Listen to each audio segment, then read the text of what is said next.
व्यक्तिगत प्रश्नों के लिए केंद्र में सबसे अच्छा रहेगा, जहाँ व्यक्तिगत रूप से ये लोग आपको हल बताएंगे। रही बात, किसी ने ये पूछा है कि माँ सविकल्प और निर्विकल्प में क्या अंतर है? बहुत बड़ा अंतर। सविकल्प समाधि तब होती है कि जब विकल्प रहते हुए भी समाधि हो जाए, माने कुंडलिनी का जागरण जब आज्ञा चक्र को लांघ जाता है, तब आपको निर्विचार समाधि प्राप्त हो जाती है। पर तो भी उसमें विकल्प आ सकते हैं। ये निर्विचार समाधि होने से एक स्थिति आ जाती है, लेकिन विकल्प आ सकते हैं, शंका आ सकती है, आप अपने मन में शंका कर सकते हैं। लेकिन निर्विकल्प स्थिति है, एक स्टेट है, एक स्थिति है, उसमें बुद्धि से कोई खेल नहीं, वो एक स्थिति है। उस स्थिति में जाने से आपको कोई भी शंका नहीं रह जाती, आप सबका शंका निरसन कर सकते हैं। इतना ही नहीं, आप सबको बता सकते हैं, क्योंकि आपको इसकी प्रचिति आ जाती है, आप इसके अंदर पूरे तरह से जम जाते हैं। ये निर्विकल्प है। और इधर उधर के भी बहुत सारे प्रश्न हैं। असल में कुछ लोगों ने कुछ इधर उधर का पढ़ लिया है, उसी को लेकर के वो प्रश्न करते हैं। पर एक साहब ने अच्छा प्रश्न पूछा है कि ध्यान कितनी देर के लिए करना चाहिए और उसको कितनी देर के लिए बैठना चाहिए। ऐसा कोई नियम नहीं है सहजोग। आप जब पार हो जाते हैं तो आप ध्यान में ही रहते हैं, लेकिन उसकी सफाई के लिए एक शाम को 5 मिनट और सवेरे 5 मिनट आप अगर ध्यान करें तो बड़ा फ़ायदा हो जाता है। धीरे धीरे आप उसको समझ लेंगे कि इसमें अपना क्या दोष है, हम कहाँ फंसे हुए हैं, और उस चीज़ से आप बहुत लाभ उठा सकते हैं। लेकिन सबसे बड़ी बात यह है कि हमारे देश में भी मैं देखती हूँ कि महाराष्ट्र में इस पर बहुत ज़्यादा लोगों को रुचि है और इस ओर ध्यान है। वहीं अगर हम देखें कि और प्रांतों में इस ओर रुचि नहीं। इसका कारण यह है कि इस महाराष्ट्र में, जिसको कि महाराष्ट्र पता नहीं अनादिकाल से कहते हैं, अनेक साधु संतों ने बड़ी मेहनत की है। हम बचपन से जब भी हम स्कूल में पढ़ते थे मराठी भाषा, तो हम देखते थे कि साधु संतों की बातें और साधु संतों का ही लिखना, वही रात दिन पढ़ पढ़ के बच्चों के दिमाग में वही बात आ जाती। कोई इधर उधर की कहानी कविता, हालांकि अंग्रेज़ों का राज था, लेकिन हम लोग सब यही पढ़ते रहते। लेकिन और देश के जो लोग हैं, देश में और जगह के जो लोग हैं, उनमें आत्म साक्षात्कार की ओर इतनी रुचि नहीं। हिंदी भाषा में जो हिंदी भाषी लोग हैं, उनसे मुझे बड़ा आश्चर्य होता है कभी कभी, जहाँ कबीरदास हो गए, नानक हो गए, ऐसे लोगों में इतनी उत्कंठा क्यों नहीं है? खासकर बिहार में, जहाँ पर कि बड़े बड़े महावीर बुद्ध सब हो गए, और वहाँ बिहार में कबीरदास जी ने जहाँ कुंडलिनी को सुरती कहा है, वहाँ वो तंबाकू को सुरती कहते हैं। तंबाकू को सुरती कहते हैं, कुंडलिनी को उन्होंने सुरती कहा है, वहाँ तंबाकू को सुरती कहते हैं। अब इन लोगों से क्या बात की जाए? इस मामले में मैं कहूँगी कि महाराष्ट्र के लोगों को ज़्यादा जागरूक होना चाहिए और इस चीज़ को समझ लेना चाहिए कि सबसे अगुवाई आपको करनी हो, क्योंकि आपके लिए जितना योगदान दिया गया है किसी भी अपने प्रांतों में नहीं, और हो भी तो भी वो भुलाया गया।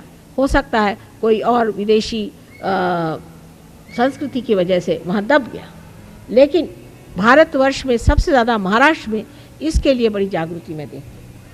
अभी दिल्ली के पास एक देहात में हम गए थे, तो लोगों ने कहा कि माँ यहाँ से आप भागते चलो। मैंने कहा क्यों? यहाँ तो कहे लोग लाठी लेकर पहुँचे हो।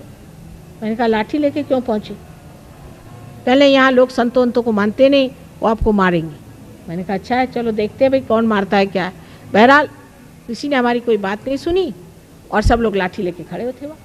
महाराज किसी मारा पीटा नहीं, तो इस तरह से वहाँ कैसे काम हो सकता है? इतनी अराजकता वहाँ फैल गई कि संतों को भी नहीं पहचानते और संतों को मारने लगते हैं। और वहाँ ऐसे ऐसे गुरु लोग होते हैं जिनके पैर पूछते हैं, जो कि बिल्कुल गुरु नहीं है, अजीब अजीब गुरु हैं, उनके पैर पूछते हैं। यहाँ भी ये बहुत है, ये नहीं बात, लेकिन तो भी जानना चाहिए कि यहाँ एक सर्वसाधारण रात दिन संतों की वाणी सुन सुन करके लोगों के अंदर संतों के प्रति एक आदर, और इतना ही नहीं, उनके प्रति एक जान पहचान हो गई। वो जानते हैं कि संत कौन है, फ़कीर कौन है, असल कौन है। एक ये बड़ा भारी उपकार हमारे ऊपर संतों ने किया है। और भी देशों में एक, और भी प्रांतों में ये कार्य होना चाहिए, उसके लिए मेहनत भी करनी चाहिए। मैं चाहती हूँ कि और मेरी उम्र हो, अभी काफ़ी उम्र हो चुकी है, इस उम्र में भी मैं देहातों में घूमती हूँ और मेहनत करती हूँ, और मैं चाहती हूँ कि और जगह भी मैं जाऊँ लेकिन अब गुजरात में या कहीं भी जाने में यही मुझे लगता है कि वहाँ लोग बैठ के सुनेंगे नहीं मुझे, तो क्या होगा, क्या फ़ायदा होगा। आप लोग जो यहाँ और प्रांतों से आए, उत्तर प्रदेश मेरा ससुराल ही है, मैं देखती हूँ कि मेरे ससुराल में तो लोग इधर उधर ही की बातें करते हैं, कभी भगवान की कोई बात ही नहीं करता है। औरतें कुछ ना कुछ अजीब अजीब बातें करते रहते हैं, आदमी लोग तो बस वहाँ राजकारण ही की बात करते हैं, वो कभी भगवान की कोई बात ही नहीं करते। वो तो वहाँ दत्तात्रेय को नहीं जानते। मैं क्या करूँ, मेरी समझ नहीं आता। मैं चाहती हूँ कि जो मेरा ससुराल है यूपी, वहाँ पर कार्य होना चाहिए, बिहार में होना चाहिए। मेरी लड़की का ससुराल है और हर जगह मैं चाहती हूँ, हर प्रांत में। बंगाल में इतनी ज़्यादा काली विद्या है कि कुछ समझ में नहीं आता। तो किसी तरह से आप लोगों से यही विनती है कि आप लोग इसकी अगुवाई करें। जो लोग यहाँ दूसरे प्रांतों से आए हैं वो भी इसको समझ लें और इसको अपने प्रांतों में इसको बढ़ाएं और इसकी चर्चा करें, इसके बारे में बोलें। अपने बम्बई में बहुत से ऐसे लोग आए हुए हैं कि जो बाहर से आए हुए हैं, उनको चाहिए कि इस संतों के वचन को समझें और खुद संत होने का प्रयत्न करें। मैं बहुत चाहूँगी कि और लोगों से मेरा किसी तरह से कार्य चल पड़े। दिल्ली में थोड़ा बहुत हो रहा है, लेकिन अब भी मैं नहीं मानती कि दिल्ली में कार्य इतना अच्छा बन रहा है। हालांकि बहुत से लोग पार हो गए हैं, दिल्ली में सब कुछ है, पर वो गहनता भी आ नहीं रही। ये क्या बताऊँ कैसा दोष है। कभी कभी लगता है हिंदी भाषा में न जाने कितना मैंने पढ़ा है, अमीर खुसरो से लेकर के सबको पढ़ा है, सारा भक्ति काल पढ़ डाला, और अब कभी कभी ऐसा लगता है क्या इनकी सारी वाणी बेकार जाएगी, ये सब बातें क्या झूठ हो जाएंगी, इनका सब क्या कहना बिल्कुल ही व्यर्थ जाएगा। इसलिए सब लोगों के लिए मेरा कहना है, चाहे वो हिंदी बोलने वाले हों, चाहे वो मराठी बोलने वाले हों, चाहे वो साउथ इंडियन, सब साउथ इंडिया में इतना रिचुअलिज्म है कि मैं आश्चर्य करती हूँ। इतना रिचुअलिज्म है, इतना कर्मकांड है कि वो लोग सुनने को तैयार। तो इसके बीच में आकर के जब आप लोग यहाँ आए हैं तो कम से कम इसको समझने की कोशिश करें कि हमें इन कर्म कांडों से कभी कुछ नहीं, अब कुछ मिलने की बात है तो मिलने का कार्य करना चाहिए। सबको कोशिश करनी चाहिए कि हमें कुछ मिलना चाहिए। आज तक हमें कुछ नहीं मिला, इसीलिए हम परमात्मा को भूल गए हैं और परमात्मा से परावृत्त हैं। लेकिन अब हमें चाहे तो हम पा सकते हैं और इसलिए हमें इसके और अग्रसर होना चाहिए। हिंदी भाषा में मैंने कहा आपसे मैंने कोई अभ्यास नहीं किया, लेकिन मुझे हिंदी भाषा के प्रति अत्यंत आदर है। यहाँ तक कि अंतर्राष्ट्रीय हिंदी भाषा परिषद का इन्होंने मुझे अध्यक्ष बना दिया और ज़बरदस्ती। मैंने कहा मुझे मत बनाओ, मैं कौन हिंदी वाली हूँ, लेकिन उनका नहीं, माँ आप बनिए, आप ज़रूर बनिए। हिंदी भाषा में ज़रूरी है कि सहयोग लाया जाए, इसलिए उन्होंने मुझे हिंदी भाषा, अंतर्राष्ट्रीय हिंदी भाषा परिषद का उन्होंने अध्यक्ष बना दिया। और मैं चाहती हूँ कि इस माध्यम के द्वारा, क्योंकि हिंदी भाषा हमारी राष्ट्रभाषा है और इस राष्ट्रभाषा में अगर ये क्रांति हो जाए तो बहुत अच्छा हो जाएगा। मैं चाहती हूँ कि जो हिंदी भाषी लोग हैं वो कृपया इस ओर ध्यान दें और इधर गहनता से आए। अधिकतर लोग यही कहेंगे मेरी लड़की बीमार है, मेरा लड़का बीमार है, मेरे बच्चे को ये हो रहा, मेरे उसको ये हो रहा। सहयोग में गहन उतरना बड़ा कठिन हो जाता है उन लोगों को, क्यों ये मैं नहीं बता सकती। लेकिन जो भी यहाँ ऐसे लोग हैं उनको कोशिश करना चाहिए कि सहयोग में बहुत ज़्यादा गहन उतर के और अपने अपने प्रांतों का उद्धार करें और उनके अंदर इसका प्रचार करें और इसके बारे में बताएं और लोगों को जागरूक करें। क्योंकि जब तक वो लोग इतनी निकटता से इस बात को समझेंगे नहीं, तब तक उनके प्रांत ऐसे ही अछूते रह जाएंगे। ये एक मेरी विनती है, एक प्रश्न के उत्तर में ही मैंने बताया हुआ है। उन्होंने कहा था कि हिंदी भाषी लोग आत्म साक्षात की ओर इतने क्यों उनको रुझान नहीं। इस पर मैंने इसका जवाब ये दिया। अब हम लोग, आपको और अगर कोई प्रश्न हो तो आप लिख करके दीजिएगा, कल मैं उसका उत्तर फिर दे दूँगी। करीबन मैंने सभी प्रश्नों का उत्तर दे दिया, और अगर कोई और प्रश्न रह गया हो तो फिर से आप लिख दीजिएगा, मैं उसका उत्तर अवश्य दे दूँगी। लेकिन ये प्रश्न और उत्तर से ही हल नहीं निकलता है, हल निकलता है कुंडलिनी के जागरण से। हम अगर एक बीज को 17 प्रश्न पूछें और इस पृथ्वी को 1000 प्रश्न पूछें तो क्या उसका पेड़ बन सकता है? वो तो जीवंत क्रिया है, उसको सीधे सीधे जागरूक करना चाहिए, इसी तरह से उसका पेड़ बन सकता है। इसलिए सबसे पहले हमको ये मन में सोचना चाहिए कि हमें आत्म साक्षात्कार मिले। यही एक धारणा, शुद्ध इच्छा, जैसे मैंने कल बताया था कि कुंडलिनी ये शुद्ध इच्छा है। और ये शुद्ध इच्छा जब तक हमारे अंदर जागृत नहीं होती और मध्य मार्ग से धर्म शक्ति के अंदर बढ़ती हुई ब्रह्मरंध्र को छेदती नहीं, तब तक हमारी सब बात बेकार जाएगी। इसलिए सबसे पहले हमें आत्म साक्षात्कार को ही प्राप्त होना चाहिए।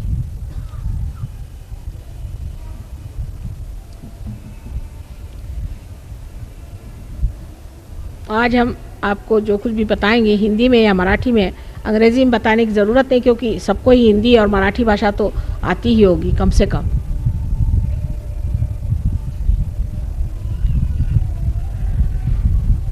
अब सबसे पहले हमें अपने को संतुलन देना। उस संतुलन के लिए हमारी जो दो शक्तियां हैं, कल मैंने आपसे क्रिया शक्ति के बारे में बात की थी और आज धर्म शक्ति के बारे में बात की है। और हमारे अंदर तीसरी शक्ति जो है उसे हम इच्छा शक्ति कह सकते हैं, उसके बारे में मैं कल बात करूंगी। ये जो इच्छा शक्ति है, इसे आपको मेरी ओर इस तरह से अपना लेफ्ट हैंड मेरी ओर करेगा।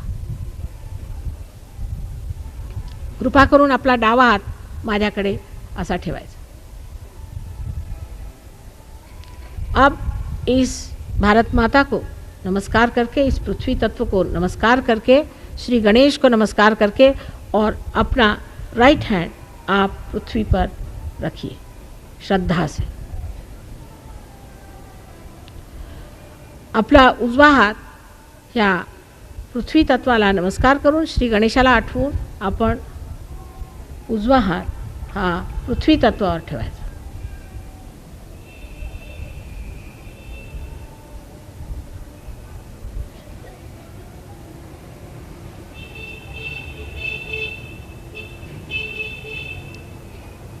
आता डोळे मिटून घ्या। कृपया आप आंखें बंद कर लीजिए, आंखें बंद कर लीजिए, आंखें न खोलिए। लेफ्ट हैंड हमारी तरफ और राइट हैंड ज़मीन पर।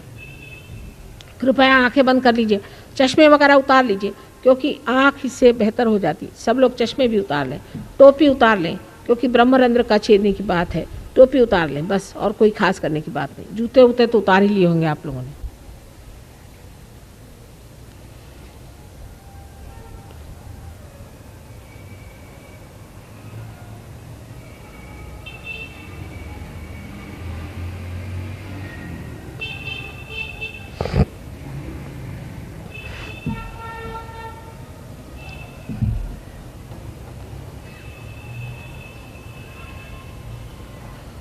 बाह्य से ध्यान अंदर जाने के लिए सबसे पहले हमारे चित्त में संतुलन आना चाहिए, क्योंकि हमारा चित्त हमेशा बाह्य में रहता है।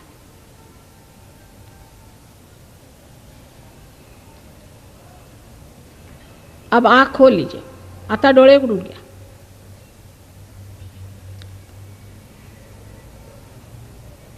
अब हमारा राइट हैंड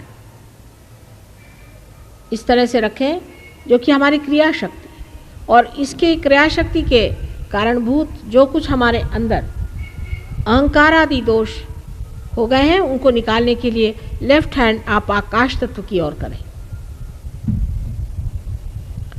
राइट हैंड हमारे ओर करें। माझ्याकडे उजवा हात करून डावा हात आकाशाकडे करायचा, कारण ह्या क्रियाशक्तीमुळे त्याचे प्रणित और जनित म्हटले पाहिजेत, जे अहंकारादी दोष आहेत त्यांचे विसर्जन करण्यासाठी म्हणून आकाश तत्वाकडे लक्ष करणे, म्हणजे आकाश तत्व हे सगळे ओढून घेईल, हे दोष ओढून घेईल।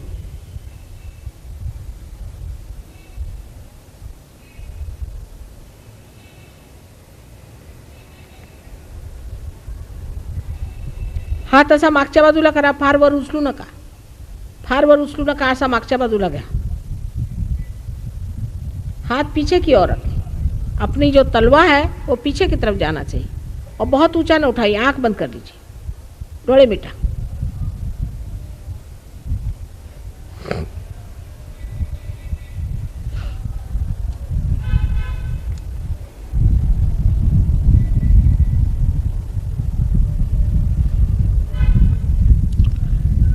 अब आँख खोलिए। अब अपनी कुंडलिनी का जागरण कैसा करना चाहिए, अपने चक्रों को किस तरह से साफ करना चाहिए, ये मैं आपको बताऊंगी और उसी के साथ साथ आपकी कुंडलिनी भी जागृत हो जाएगी। सबसे पहले मुझे आपसे निवेदन करना है कि आप अपनी ओर प्रसन्न रहें, अपने प्रति न्यूनता न रखें। ये ना सोचें कि मैंने इतने पाप किया। मेरे बातचीत में अगर कोई ऐसी बात हो कि जो आपकी समझ में आ गई हो, शायद हो सकता है कि आपसे कोई ऐसी गलती हो गई हो, लेकिन इसका मतलब ये नहीं कि आप उसको लेकर के और अपने को किसी तरह से दोषी समझें। इसलिए सर्वप्रथम अपने मन में ये विचार करें कि मैं दोषी नहीं, क्योंकि परमात्मा जो है वो क्षमा के सागर हैं और उनके क्षमा के आगे मेरा दोषी क्या हो सकता है। इस बात का आप हमारे ऊपर विश्वास रखें कि आप दोषी नहीं हैं। माझ्या बोलण्यात असं काही आलं असेल कशाही कारणाने, किंवा तुम्ही असं वाचन केलं असेल किंवा लोकांनी सांगितलं असेल तुम्ही पतित आहात, पापी आहात, अमकं तमकं, ह्या सगळ्या न्यूनगंडाच्या भावना कृपा करून गुंडाळून ठेवणे। परमेश्वर हा साक्षात क्षमेचा सागर असल्यावर तुम्ही अशी कोणची चूक करू शकाल जी त्याच्या क्षमेच्या प्रेमामध्ये विरघळून जाणार नाही। म्हणून मी मुळीच दोषी नाही असं मनामध्ये ठाम मत करून घ्या आणि असा आमचा विश्वास ठेवा। मी सांगते आपल्याला की आपण कोणीच दोषी नाही आहोत। आपण परमेश्वराचे मंदिर आहात, फक्त त्यात आत्म्याची अजून ज्योत पाजळली गेली नाही, पण आपण दोषी नहीं हैं।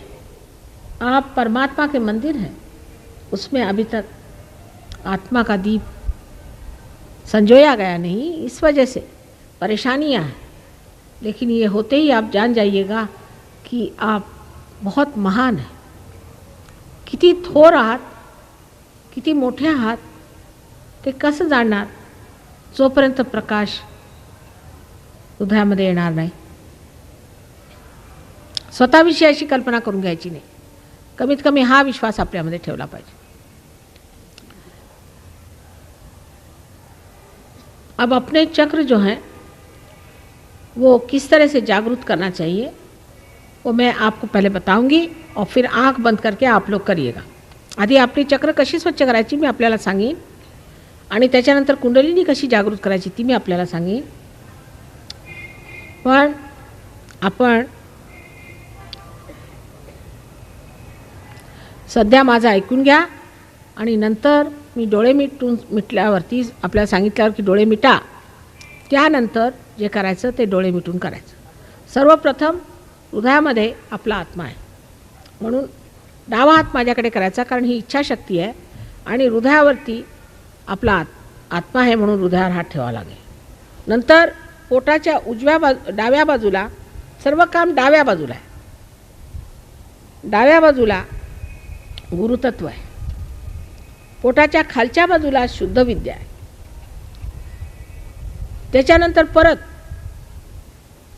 गुरुतत्वावर यायचं, हृदयावर यायचं, त्याच्यानंतर मान आणि खांदा ह्याच्यामध्ये जो कोन होतो त्या कोनामध्ये मागच्या बाजूला असा हात नेऊन मणक्यांकडे जरा जोर लावून असा हात धरायचा आणि मान अशी वळवून घ्यायची थोडीशी। हे चक्र सगळ्यांचं फार धरलेलं आहे, कृपा करून जरा धरा बरं। हे नसत्या न्यूनगंडाने येतात की माझं हे चुकलं, मला कसं रिअलायझेशन होईल, मी कसा आत्मसाक्षात्कार प्राप्त होईल, मी इतका योग्य आहे वगैरे वगैरे या गोष्टी येतात। आता इकडे तोंड करून बघा, कालही फार त्रास होता याचा आणि आजही फार आहे। मी दारू पितो, सिगरेट पितो वगैरे वगैरे जे काही प्रकार आहेत ते सगळं विसरून जायचं।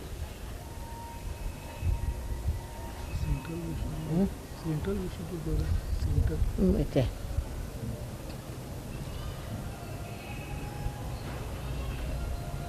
आता हे जे चक्र आहे आज्ञाचक्र, इथे असा आडवा हात धरायचा, दोन्हीकडे असं दाबून धरायचं.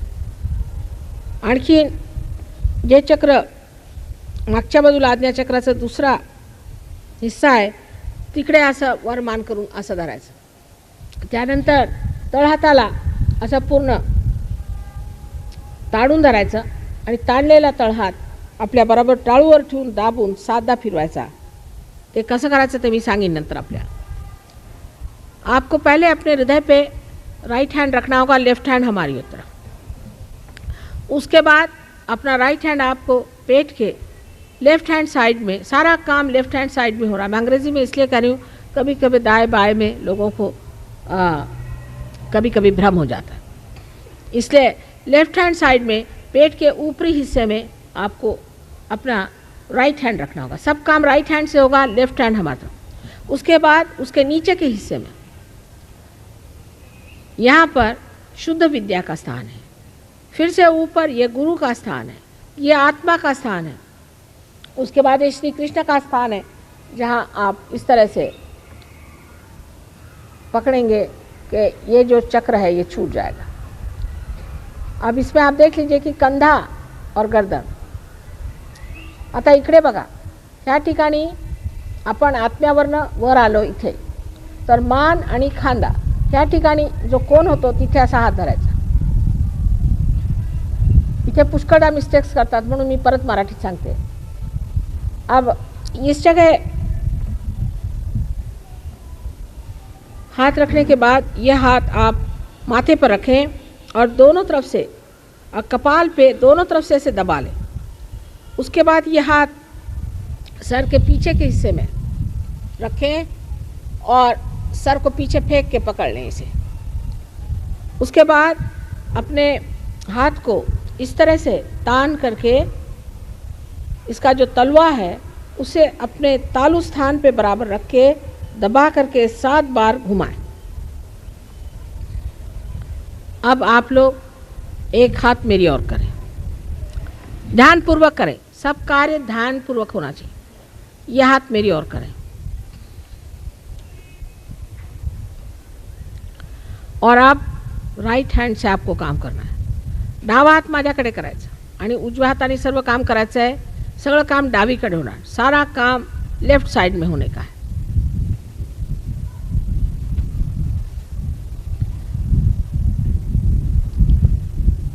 आंख बंद कर लें.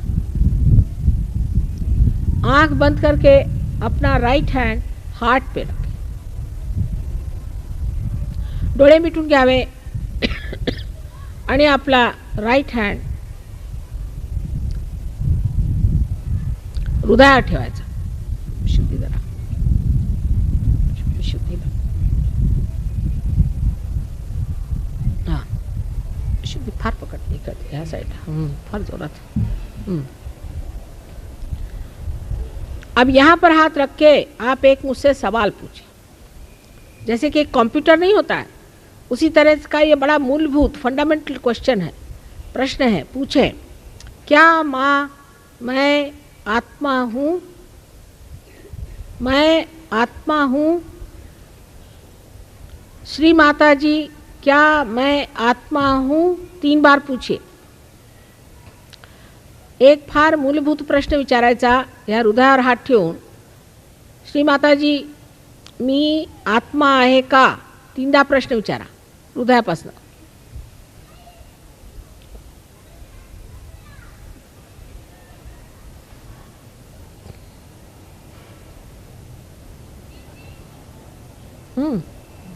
सुनता है.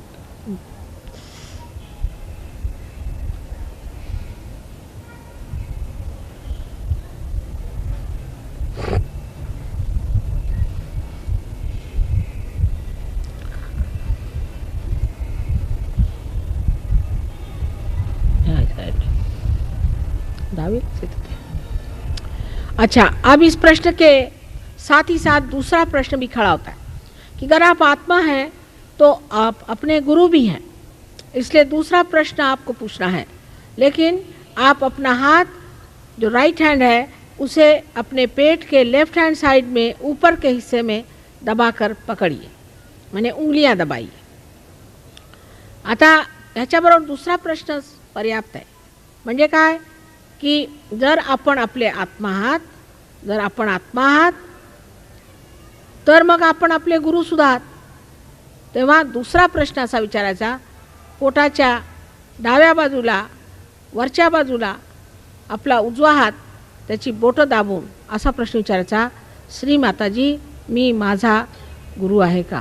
सो सवाल पूछिए, श्री माताजी मैं स्वयं का गुरु हूँ क्या? 3 बार पूछे, 3दा विचारा.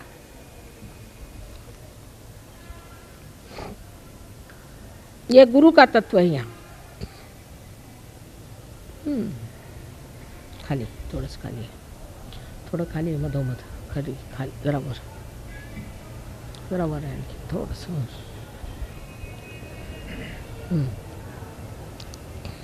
अब ये प्रश्न पूछने के बाद अपना राइट हैंड पेट के नीचे के हिस्से में दबाकर पकड़िए.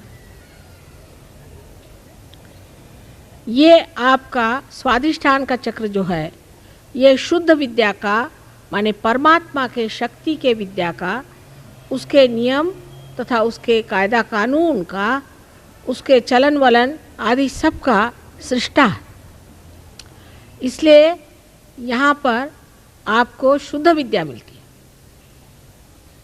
लेकिन मैं आपकी स्वतंत्रता का मान करके कहती हूँ कि आपको खुद कहना होगा कि माँ हमें आप शुद्ध विद्या दीजिए, मैं ज़बरदस्ती नहीं कर सकती.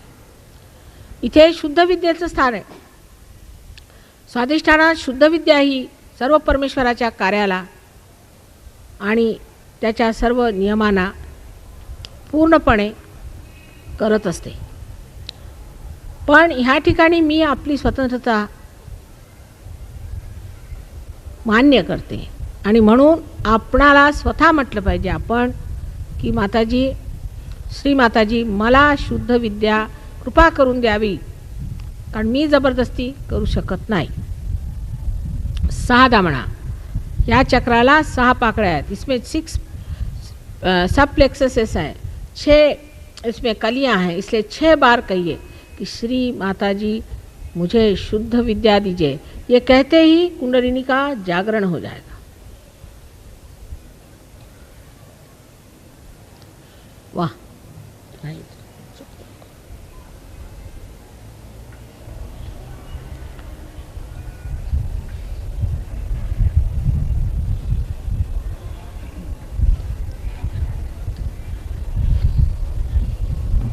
जो कुछ भी आसुरी व्यवस्था है, जो श्री कृष्ण ने 15 और 16वें अध्याय में खासकर वर्णित किए कि आसुरी विद्या जो है वो इस तरह से सारे संसार को छा जाएगी, वही कलयुग में आज छाई हुई है.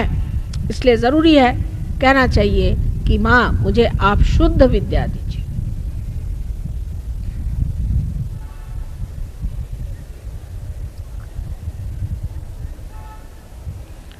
अब अपना राइट हैंड पेट के ऊपर के हिस्से में जहाँ पे गुरु तत्व है लेफ्ट हैंड साइड में रखिए और दोनों उंगलियों को दबा करके पूर्ण आत्मविश्वास के साथ आपको कहना होगा कि माँ मैं स्वयं का गुरु हूँ. तभी कुंडलिनी का ऊपर चढ़ने का मार्ग सुगम हो सकता है. आता आपला उजवा हात पोटाच्या वरच्या भागात गुरुतत्वावरती दाबून धरायचा आणि म्हणायचं की श्री माताजी मी स्वयंचा गुरु आहे, मी स्वतःचा गुरु आहे. पूर्ण आत्मविश्वासाने असं 10दा म्हणा, कारण हे म्हटल्याशिवाय कुंडलिनीचा मार्ग सुव्यवस्थित सुगम होणार नाही. 10दा म्हणा, 10 मर्तबा कहिए, क्योंकि 10 गुरु के तत्व है. आज ही मैंने आपसे बताया धर्म के तत्व 10 है. ये तत्व हमारे अंदर सद्गुरुओं ने अनेक बार इस संसार में आके प्रस्थापित किए. उनमें राजा जनक हैं, आदिनाथ हैं. राजा जनक के बाद वही नानक साहब हुए, वही मोहम्मद साहब हुए और वही हमारे शिरडी के साईनाथ हुए. जो दत्तात्रेय का अवतरण है वो ये है. इसलिए इस जगह आपको कहना है कि माँ मैं स्वयं का गुरु हूँ, ये 10 बार कहिए। सर्व सद्गुरूंना नतमस्तक होऊन असं 10दा म्हणायचं, माताजी मी स्वयंचा गुरु आहे।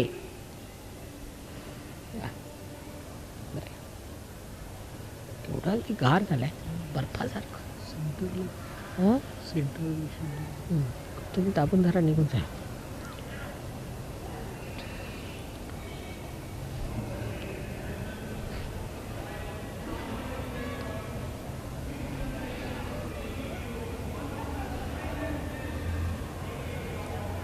सेंटर हार्ट ला, सेंटर हार्ट ला धरा।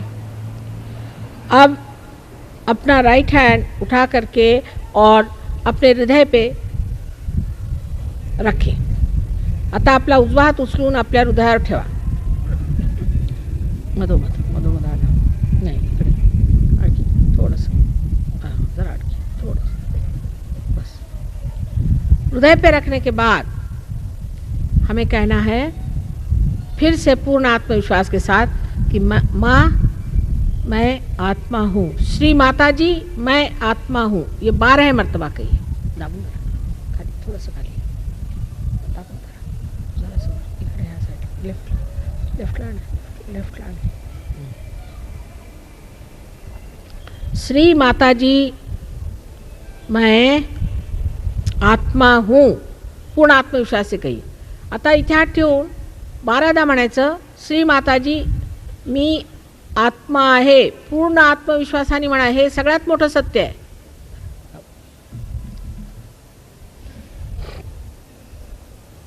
काय व्हायब्रेशन संबंध चमकून राहिलाय कशी बघ। जोर फार आहे, हां जोर फार आहे। हां चैतन्याच्या राशी असते।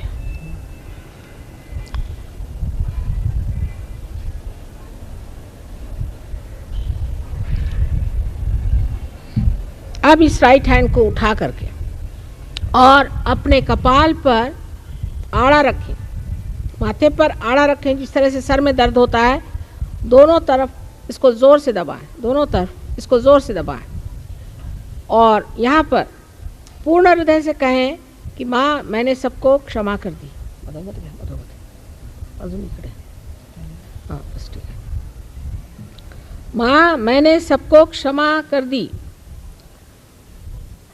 हृदय से कहें, कितने बार कहने की बात नहीं, हृदय से कहें। आता उजवा हात कपाळावर आडवा धरावा, दोन्हीकडे दाबून धरावा, जसं डोकं दुखताना आपण दाबून धरतो। आणि पूर्ण हृदयाने म्हणायचं, श्री माताजी मी सर्वांची क्षमा केली। आणि असं म्हणताना हृदयापासून म्हटलं पाहिजे, कितीदा म्हटलं पाहिजे ते असं नाही, दाबून धरायचं।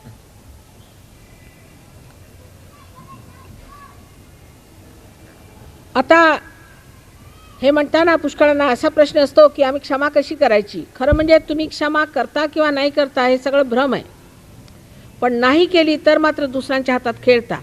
म्हणून मी सगळ्यांना एकसार क्षमा केली असं म्हणा, विश्वास ठेवून। विश्वास ठेवायला पाहिजे ह्या गोष्टीवर।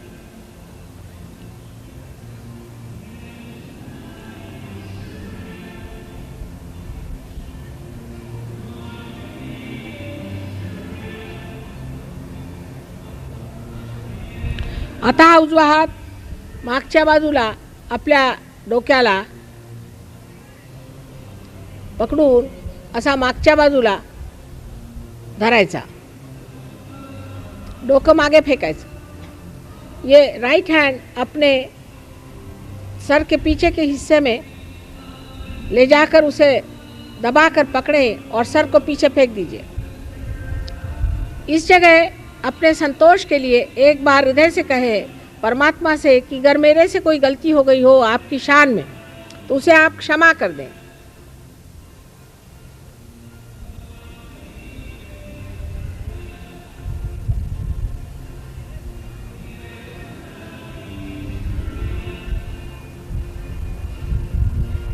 अब इस हाथ को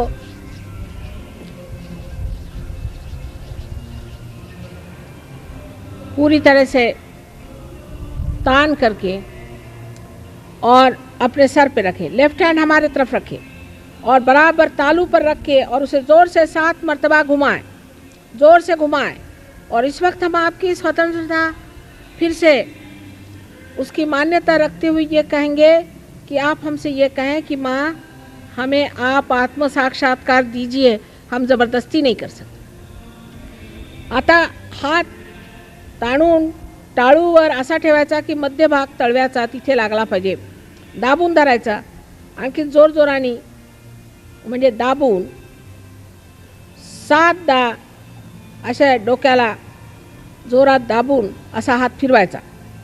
यावेळेला आपली स्वतंत्रता मी घेऊ शकत नाही, म्हणून 7दा म्हणायचं, श्री माताजी आम्हाला आपण आत्मसाक्षात्कार द्यावा कृपा करू।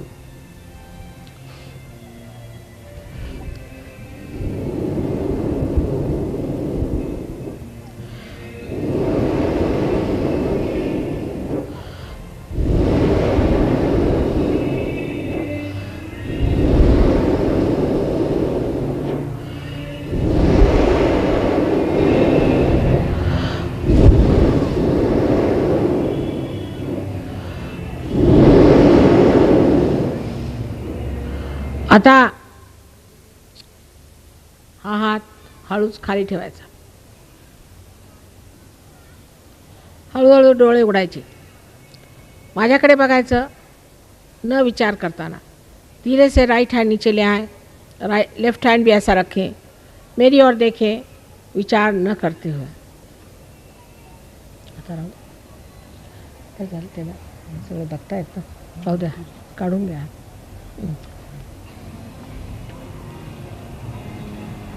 थोड़ा सा आपके अंदर दोष यह है कि आप सुरक्षित नहीं महसूस कर रहे हैं, इसलिए चक्र जो है सेंटर हार्ट जिसे कहते पकड़ रहा था। तर तुमच्यामध्ये एकच दोष दिसतो की तुम्ही अजून सुरक्षित नाही असं तुम्हाला वाटतंय, तेव्हा परमात्माच्या साम्राज्यात आपण फार जास्त रक्षित असतो, त्याच्यापेक्षा आपली रक्षा करणारा कोणीही नाही असं लक्षात घेऊन माझ्याकडे निर्विचार होऊन बघा। आता डावा हात डोक्यावर असा 6 इंच किंवा 4 इंच असा वर बघा, डोक्यात गार येते का। उजवा हात माझ्याकडे,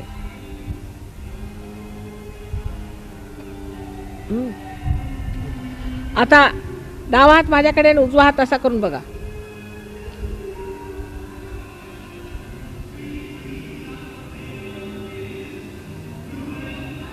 हे काय मॅट कंपना चर्च आहे का?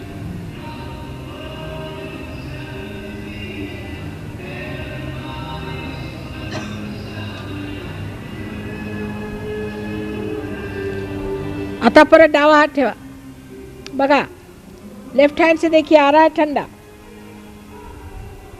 चित्त यहाँ रखे तालू पर, सर जरा झुका ले। असल में हवा भी इतनी चल रही है पर तो भी आपको लगेगा कि कोई ठंडक सी आ रही है। अब दोनों हाथ मेरी ओर करें, देखिए हाथ में कोई ठंडक आ रही है।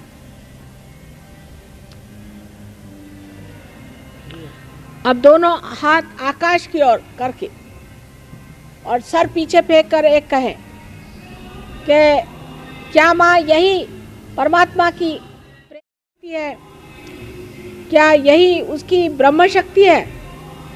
हात वर करून परमेश्वराला विचारा किंवा श्री माताजी ही परमेश्वराची चैतन्य शक्ती, ब्रह्मशक्ती, प्रेमशक्ती आहे, तीच आहे का असं 3दा विचारा। डोकं मागे फेकायचं थोडं, एवढा जोरात वारा चाल। आता हात खाली करा, आता बघा हातात गार येते का।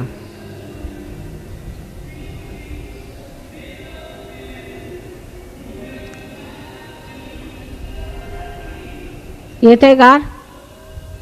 ज्या लोकांच्या हातात गार येते दोन्ही हात वर करा डोक्यात। अरे वाह, कमालीचे लोक आहात तुम्ही, कमालीचे लोक आहात। सगळे संत पार उतर गए संत जनारे, पार उतर गए संत जनारे। आमचा अनंत आशीर्वाद आहे तुम्हाला। उद्या मग मी आपल्याला इच्छाशक्तीवर आनंद लाभ कसा होतो ते सांगेन.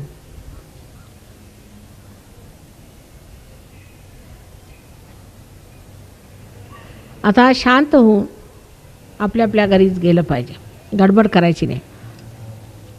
आज माझ्या मते दर्शन वगैरे काय घेऊ नका, उद्या घ्या दर्शन. आज शांतपणे घरी जा, शांतपणे घरी जा.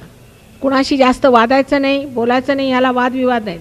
धन्यवाद की तुम्ही पार झाले.